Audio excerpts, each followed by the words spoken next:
جنس کو، کسی بھی نوعیت کو جو فضیلت حاصل ہوتی ہے نا، وہ فضیلت دو طرح کی ہوتی ہے. اس مضمون کو خوب اچھی طرح سمجھیں. ایک فضیلت کی بنیاد یہ ہوتی ہے کہ جو اصل ہے اس میں مثالوں سے بات سمجھاتا ہوں. جو میرے پرانے بیان سن رہے ہیں ان کو تو یہ بات بہت واضح ہوگی کہ آپ نے مزدور کو بلایا کنواں کھدوانے کے لیے. 4 مزدور آئے آپ کے پاس، کیا کھودنے کے لیے؟ کنواں. اب چاروں میں سے ایک کو ٹھیکہ دینا ہے آپ نے. اصل کام ان کا کیا ہے؟ کنواں کھودنا. ایک کو آپ نے کام دیا کہ یار میں دیکھتا ہوں تو آدھے گھنٹے میں کتنا کھودتا ہے کنواں. اچھا، ان کو باقاعدہ ملازمت پہ رکھنا ہے آپ نے کہ جہاں بھی کنواں کھدوانا ہوگا اس سے کھدواؤں گا میں. کام اس کے ذمہ یہ ہے. اب آپ نے ٹیسٹنگ کے لیے تنخواہ بھاری بھرکم رکھی ہے، آپ نے ٹھیک ٹھاک تنخواہ ہے، تو اس میں آپ بغیر امتحان کے سلیکشن کر لو گے؟ ہے بھائی ایک بھاری بھرکم تنخواہوں پہ میں نے ایک بندہ رکھنا ہے جس کا کام بورنگ کرنا ہو، کنواں کھودنا ہو، تو پھر آئندہ جب بھی مجھے کوئی پروجیکٹ ملے گا کنواں کھودنے کا، کوئی ٹھیکہ ملے گا، تو میں نے اپنا یہ ملازم رکھنا ہے. تو 4 آدمیوں میں سے ایک کو آپ نے سیلیکٹ کرنا ہے. اب آیا ایک مزدور، آپ نے کہا یار ہم اسے آزماتے ہیں. کنواں کھدوایا، آدھے گھنٹے میں دیکھتا ہوں تو کتنا کھود کے دکھاتا ہے. آدھے گھنٹے میں بمشکل 1 انچ کھودا اس نے، لیکن ہے یہ بڑا ہینڈسم، اسمارٹ، خوبصورت. یہ مزدور کیا ہے؟ بڑا اٹریکٹیو، بڑا ہینڈسم. سائٹ پہ کر لیا آپ نے اس کو. دوسرے کے ذمہ لگایا کھود بھائی. اس نے بھی 1 انچ آدھے گھنٹے میں کنواں کھودا. یہ دوسرا کیا ہے؟ سادات میں سے ہے. یہ دوسرا کیا ہے؟ سادات میں سے. نسب پہ بڑی فضیلت ہے اس کو، قریشی، ہاشمی، سید. نسب میں کیا ہے؟ زبردست. تیسرا، اس نے بھی آدھے گھنٹے میں 1 انچ 1.5 انچ کھودا. اس سے بھی نہیں کھود پا رہا اتنی تیزی کے ساتھ کنواں بھائی. لیکن اس میں وہ کیا ہے جی، بہت بڑا کوئی یوں سمجھیں کہ مشہور آدمی ہے، عزت ہے سوسائٹی میں، اس کی شہرت بہت ہے، پیسہ بہت ہے اس کے پاس، ارب پتی ہے. وہ کہہ رہا ہے میں کم تنخواہ پہ بھی گزارا کر لوں گا. چوتھا آپ کے پاس آئے. اچھا، بلکہ ہم یوں کہہ لیتے ہیں کہ اس میں کوئی اور ایسی نسب کے علاوہ کوئی بھی لگا لو نا اس میں. مثال دینے پر تو گورنمنٹ کی طرف سے کوئی پابندی نہیں ہے. بہت ہی کوئی خاندانی آدمی ہے کہ کسی بڑے باپ کا بیٹا ہے. چوتھا جو مزدور ہے، نہ کم بخت کی شکل اچھی، آڑا ترشا، ناک بہہ رہی ہے بار بار. جیسے بچپن میں بھی اب تو بچوں کی ناکیں بہنا ہی ختم ہو گئی ہیں. بچے مارکیٹ میں جو آ رہے ہیں یہ ممی ڈیڈی آ رہے ہیں. پہلے ہمیں یاد ہے چھوٹے چھوٹے بچے کھیلا کرتے تھے، ناکیں بہری ہوتی تھی، اسی طرح زندگی گزارتے تھے. وہ امیون سسٹم اتنا مضبوط ہو جاتا تھا نا ان کا، بخار میں 3 4 دن چلتے تھے وہ. اب تو بچوں کو بخار ہوتا ہے تو ایک دم ٹھیک ہو جاتا ہے بھائی. خیر یہ الگ ٹاپک ہے. کیچڑ میں کھیلتے تھے، اٹھا کے چپیڑے مارتے تھے. یہ سارا کیا ان کا امیون سسٹم کیا ہو رہا ہے؟ پاورفل ہو رہا ہے. بڑے ہو کر پھر بیمار نہیں ہوتے تھے. کتنی دفعہ بچے بادام کے درخت سے گرے نیچے، ہاتھ ٹوٹا، جڑ گیا، دیواروں سے بھاگے ادھر سے ادھر. اب بچوں میں وہ سارا سیٹ اپ ختم. چھوئی موئی مال مارکیٹ میں آ رہا ہے، تو ان سے کیا توقع کرو گے کہ یہ 4 شادیاں کریں گے؟ خیر گھوم پھر کے ہم آتے ادھر ہی ہیں. کیا کریں یار، یہ میں مروں گا تو یہ ختم ہوگا سیٹ اپ سارا. جب تک میں زندہ ہوں برداشت کرنا پڑے گا. خیر، تو چوتھا جو مزدور ہے وہ کیا ہے؟ نہ شکل اچھی، خاندان بھی ایسا کوئی جو سوسائٹی میں جس کی کوئی عزت ہے ہی نہیں، غریب، کوئی خوبی نہیں ہے، کوئی خوبی نہیں ہے اس میں. کنواں جو اس نے کھودنا شروع کیا نا، ہٹو بچوں، ٹھک ٹھک ٹھک ٹھک ٹھک کر کے اچھا خاصا کھود ڈالا اس نے. اور تھکا بھی نہیں، کوئی پسینہ نہیں، کوئی شوگر ڈاؤن نہیں ہوئی اس کی. بات بات پہ گالی دیتا ہے، اخلاق بالکل بھی اچھے نہیں ہے، ناک بہتی رہتی ہے اس کی. آپ مزدوری کے لیے کس کو رکھو گے؟ بولو. کسی کو، چاہے ہندو ہو، عیسائی ہو، سکھ ہو، بھائی کام جو کام آپ نے لینا ہے وہ تو یہ کر لیتا ہے. نبی صلی اللہ علیہ وسلم نے جب مکہ فتح کیا ہے نا تو اس کے بعد جو اسلامی فوج بنی ہے اس میں غیر مسلم بھی تھے, غیر مسلموں کو بھی رکھا گیا ہے. قریشیوں کو جو نبی کی قوم کے تھے, عرب تھے, حالانکہ وہ اسلام قبول نہیں کیا تھا انہوں نے, لیکن ان کو لایا گیا, کوئی بات نہیں. وہ کہتے تھے ہم قومیت کی بیس پہ لڑیں گے, ہم ٹھیک ہے اسلام ہم نے قبول نہیں کیا, لیکن محمد صلی اللہ علیہ وسلم کو اللہ نے فتح عطا فرمائی. پہلے تو مخالفت کر رہے تھے, لیکن جب ان کو یقین ہو گیا کہ بھائی اللہ نے آپ ہی کی مدد کرنی ہے تو وہ ہتھیار ڈال دیے. انہوں نے کہا کہ ٹھیک ہے ہم اسلام نہیں لاتے لیکن آپ ہماری قوم کے ہیں تو ہم کس بیس پہ لڑیں گے, قوم کی بیس پہ لڑیں گے. گو کہ قوم کی بیس پہ لڑ کے جب دنیا سے جائیں گے تو چونکہ ایمان پر موت نہیں ہوگی تو جانا جہنم میں ہی ہے, ایمان پر موت تو نہ ہوئی نا یہ. لیکن نبی نے ان کو شامل کیا, وہ لڑے, اس لیے کہ لڑائی کے لیے لڑنے والوں کو چاہیے, لڑائی والے چاہیے ہمیں. آپ نے کہیں لڑنا ہو, دیکھو اسلام لاجک کی بات کرتا ہے. آج میرے موضوع چینج ہو رہے ہیں مسلسل, لیکن کیا کریں یار, آج ہمارے دیندار لوگ ان لاجیکل کام کر کے نا فخر محسوس کرتے ہیں. وہ تمام کام کریں گے جس کی کوئی لاجک بنتی نہیں ہے. سردیوں میں برف بیچ رہے ہوتے ہیں, پھر کہتے ہیں میرا بزنس نہیں چلتا, میں نے تو استخارے بھی کیے ہیں, میں نے تو اللہ سے رات کو اٹھ کے دعائیں بھی مانگی ہیں. گرمیوں میں گرم کوئلے بیچ رہے ہیں اور سردیوں میں کیا بیچ رہے ہیں, برف بیچ رہے ہیں. تو چلے گا بزنس؟ کہہ رہے میں تو استخارہ کر کے کام شروع کیا تھا. یہ ایک مثال دے رہا ہوں, نہیں بیچتے گرمیوں میں برف, ایک مثال ہے کہ نہ کوئی پلاننگ ہوتی ہے پراپر, نہ محنت ہوتی ہے. بزنس شروع کرتے ہیں, اگر صحیح بزنس بھی ہو تو جو محنت دن رات کرنی چاہیے اس کاروبار کے لیے, جیسے رفیع بھائی کرتے ہیں. رفیع بھائی کا ماضی ہم سب کے سامنے ہے نا, کیا خیال ہے؟ رفیع بھائی سے کسی نے بولا اس بندے کو میں جانتا ہوں, بابا 30 سال پہلے سائیکل چلایا کرتا تھا, آج دیکھو کیسے پیسے میں گھوم رہا ہے.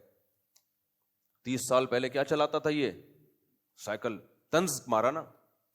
میں نے رفیع بھائی سے پوچھا, میں نے کہا سنا ہے 30 سال پہلے تو آپ سائیکل چلاتے تھے, آج تو گاڑیوں میں گھوم رہے ہو. کہہ رہے الحمدللہ فخر کی بات ہے, سائیکل سے ایک دم کس پہ آ گیا, گاڑی پہ. اور محنت ہم اپنے سامنے دیکھ رہے ہیں نا محنت, تو مجھے بڑا اچھا لگا. میں نے کہا بات خاندانی کی ہے. اس تانے کو تانا نہیں سمجھا بلکہ خوبی سمجھا ہے. محنت نہیں ہے, ہلتے نہیں ہیں, اٹھاؤ تو اٹھیں گے نہیں, پڑے ہوئے ہیں. تو میں بار بار کہتا ہوں قدرت کی طرف سے ایک موٹاپا ہوتا ہے, وہ تو قدرت کی طرف سے, بڑے بڑے بزرگوں میں ہم نے دیکھا ہے پیٹ بھی نکلا ہوا دیکھا ہے, یہ قدرت کی طرف سے. انسان کا باڈی اسٹرکچر اپنے کنٹرول میں نہیں ہے, وہ کم کھاتے ہیں, ایکٹیو ہوتے ہیں. پھر بھی حاجی عبد الوہاب صاحب تبلیغ جماعت کے بزرگ بھاری جسم کے تھے, کتنے محنتی تھے, ساری پیدل جماعتوں میں سال لگا دیے انہوں نے, ریگستانوں میں, بہت تھوڑا کھاتے تھے, لیکن پھر بھی جسم کیا تھا, بھاری. تو یہ بھاری جسم تو قدرت کی طرف سے, اس کی برائی نہیں ہے اسلام میں. لیکن آج بہت سے دینداروں کا جو بھاری جسم ہے وہ سستی کی وجہ سے ہے. وہ کس وجہ سے ہے؟ سستی. ہلتے نہیں ہیں, پڑے ہوئے ہیں, سوچتے رہتے ہیں. تو ایک آدمی میرے پاس آیا, ہلتا نہیں تھا, کہہ رہے مجھے کوئی وظیفہ بتا دیں, میری کچھ پیسہ آ جائے. میں نے کہا تو وظیفہ پڑھے گا نا اور موٹا ہو جائے گا, کیونکہ بیٹھے بیٹھے پڑھنا پڑتا ہے نا وظیفہ. تیرا علاج وظیفوں میں نہیں ہے, تیرا علاج ہل جل میں ہے. وظیفے پڑھے گا نا بیٹھ کے, جتنا موٹا ہے 3 پراٹھے صبح کھائے گا, اس کے بعد وظیفے کے لیے بیٹھ جائے گا تو اور موٹا ہو جائے گا, پڑ جائے گا ایک دن دھماکے کے ساتھ. خیر کہاں سے کام, آج بہت دائیں بائیں شروع میں ہی جانا شروع ہو گیا میں. خیر کیا کہہ رہے بھائی؟ تو میں یہ عرض کر رہا تھا کہ کیا بات عرض کر رہا تھا میں, نہیں یہ بیچ میں جو ابھی ٹرن مارا ہے میں نے, ہاں میں یہ کہہ رہا تھا کہ دیکھو نبی صلی اللہ علیہ وسلم کی جو فوج تھی, جو مجاہدین تھے, اس میں غیر مسلم بھی تھے. وجہ کیا تھی بھائی؟ وہ لڑنا جانتے ہیں. تو نیک آدمی لڑنا نہ جانتا ہو اس کو کبھی بھی جہاد میں نہیں لے جایا جاتا, پھڈوں میں اس کو نہیں بلایا جاتا. جو جانتا ہو لڑائی, بے شک نیک نہ ہو, اس کو ترجیح دی جاتی ہے.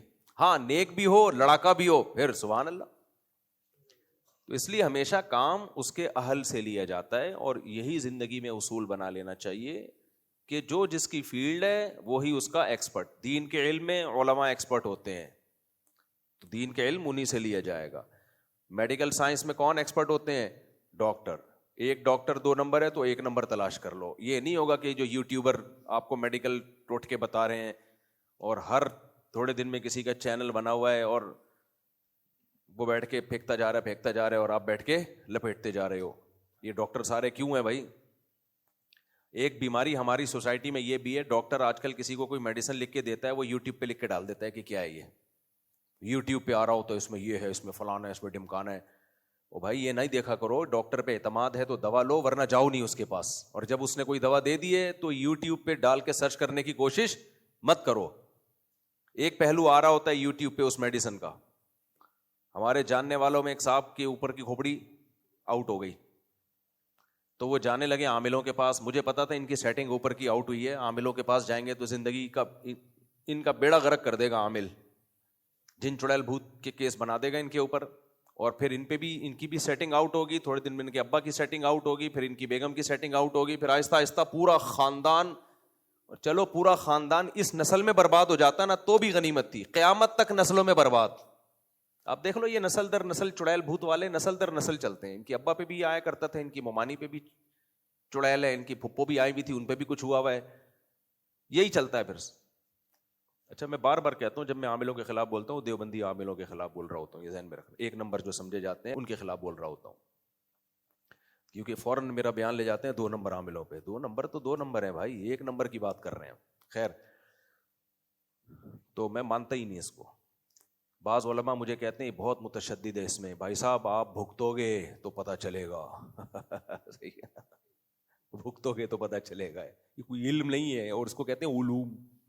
جب علم نہیں ہوتا تو وہ کیا ہوتے ہیں؟ علوم. صاحب ٹوپی ڈرامہ. کوئی جن چڑیل بھوت بھیجو ہمارے پاس یار، ہمیں بھی تو بھیجو کوئی جن چڑیل بھوت. تمہارے پاس ہزاروں جنات ہوتے ہیں. اللہ نہ کرے مجھے کچھ ہو گیا نا تو کسی کے ساتھ بھی کچھ بھی ہو سکتا ہے بھائی، انسان ہے. اللہ بچائے ہمیں پریشانیوں سے. 50 سال کے ہو گئے اب، اس 10 جنوری کو میں 50 کا ہو گیا ابھی جو گزری ہے نا. تو ماشاء اللہ تو کہہ رہے ہیں، لیکن یہ فکر کی بات ہے. کیونکہ مجھے یاد ہے ہم بیٹھے ہوئے تھے، میں چھوٹا بچہ تھا، 10-12 سال میری عمر تھی. میرے والد صاحب میری دادی بیٹھے ہوئے رات کو نا صحن میں کرسی ڈال کے، میں بھی بیٹھا ہوا بچہ. تو میرے والد صاحب کی بڑی گھنی خوبصورت داڑھی تھی، داڑھی پہ ہاتھ لگا کے کہہ رہے تھے کہ میں بھی 50 سال کا ہو گیا، ہاں زندگی ہم نے گزار لی ہے. یہ الفاظ تھے ان کے مجھے. تو میں چھوٹا بچہ تھا، میں سوچ رہا تھا شاید ایک دن ہماری زندگی میں آئے گا کہ ہم کہیں گے ہم 50 سال کے ہو گئے ہے بھائی، تو ہم بھی ہوں گے. تو والد صاحب تو اس کے 13 سال کے بعد دنیا سے چلے گئے. تو یہ 50 سال کا ہونا خوشی کی بات نہیں ہے، یہ اس کی بات ہے بیٹا پتلی گلی سے نکلنے کا ٹائم. چل بھائی آدھی صدی گزر گئی بھائی، آدھی صدی. لیکن جو 50 سال کے نہیں ہوئے وہ خوش فہمی میں مبتلا نہ ہو، جو کہہ رہے ہیں چلو جی مفتی صاحب ہو گئے تو ان کے تو پتلی گلی سے نکلنے کا ٹائم آ گیا. ہمارا نہیں آیا. ہم نے بڑے بڑے ڈھیٹ لوگ دیکھے ہیں، نہیں جاتے دنیا سے. 100 کے ہو جاتے ہیں، نہیں جاتے. 18 والے نکل جاتے ہیں. یہ طارق بھائی جو ہماری کمیٹی کے سابق صدر رہے ہیں، یہ بیچارے بیمار ہیں. جب سے میں آیا ہوں 2006 سے ان کو بیمار دیکھ رہا ہوں میں، اور ایسے بیمار کہ بس اس ہفتے انتقال کی خبر آ جائے گی. ایسے بیمار رہے ہیں یہ، راشا ہے ہاتھوں میں اور بیماریاں بیسیوں قسم کی. بس ابھی خبر آئی اگلے ہفتے طارق بھائی جو ہے مسجد میں نہیں آئیں گے بھائی، انتقال ہونے والا ہے. اب تک ماشاءاللہ زندہ ہیں. اور جو ان کو ترس کھا کے جاتے تھے نا طارق بھائی پتہ نہیں اگلے ہفتے آپ سے ملاقات ہو یا نہ ہو، ان کا انتقال ہو گیا. مسجد میں نماز ہی پڑھنے آتے ہیں، بڑے پکے نمازی، اسی نے ان کو زندہ رکھا ہوا ہے. تو ان بیماریوں کی ٹینشن نہیں لی نا، کیونکہ نماز روزے میں دل لگا ہوا ہے. تو مجھے یاد ہے 2013 اور 14 میں نا کتنے جنازے میں پڑھا چکا تھا ان کے سامنے، جو ان کا کے جنازے کا انتظار کر رہے تھے اور خود مر گئے. تو میں نے ایک دن طارق بھائی سے کہا، بے تکلفی ہے ان سے، صدر تھے ہمارے، بے تکلفی تھی. میں نے کہا طارق بھائی بہت ڈھیٹ ہو. میں نے کہا انشاءاللہ آپ نہیں مرو گے، یہ سارے جو آپ پہ رو رو کے طرز کھا رہے ہیں نا یہ مریں گے، اور مر گئے بہت سارے، آدھے تو مر گئے میرا خیال ہے۔ اچھا اب میرا خیال یہ تھا بہت دنوں سے طارق بھائی نظر نہیں آ رہے نا، میں نے کہا یار کوئی خبر نہیں آئی، ایسا نہ ہو کہ ہمیں بتائے بغیر یہ سارا کام ہو گیا ہو۔ کل میں نے ایسے ہی فون کیا، فون اٹھایا اور مفتی صاحب خیریت سے ہیں؟ ابے میں نے کہا ماشاءاللہ۔ پھر میں نے کہا طارق بھائی بہت ڈھیٹ ہو، نہیں تو بھائی یہ کس کے ہاتھ میں ہے؟ اللہ گیا۔ تو اس لیے آپ زیادہ ٹینشن، آپ خوشی نہ منائیں۔ جو نوجوان بیٹھے ہوئے ہیں یہاں پہ، کوئی پتہ نہیں ہے بھائی، 100 والے بھی جیتے ہیں۔ میرے والد صاحب جب میری چھوٹی بہن کا رشتہ طے ہوا نا تو میرے والد صاحب کے آنکھوں سے آنسو نکل رہے تھے، کیونکہ سسٹر بہن کی شادی طے ہوئی تو میرے والد صاحب نے کہا کہ نہیں، والد صاحب نہیں، جو ہمارے بہنوئی کے جو دادا ہیں نا، جو اپنے پوتے کا رشتہ طے کر رہے تھے ہمارے خاندان میں، تو ان کی آنکھوں سے آنسو نکل آئے کہ پتہ نہیں مجھے یہ شادی دیکھنا نصیب ہو یا نہ ہو۔ یعنی اپنے پوتے کی شادی کر رہے ہیں ہمارے والد صاحب کی بیٹی سے، تو میرے والد صاحب تو صحت مند بھی تھے بہت ماشاءاللہ، والد صاحب کی عمر ہوگی 62 سال اس وقت، اور 63 سال، تو بالکل صحت مند، کوئی بیماری نہیں۔ اور جو والد صاحب کے ہونے والے داماد ہیں ان کے دادا کیا کر رہے ہیں؟ آنکھوں سے آنسو کہ پتہ نہیں مجھے اپنے پوتے کی یہ شادی دیکھنا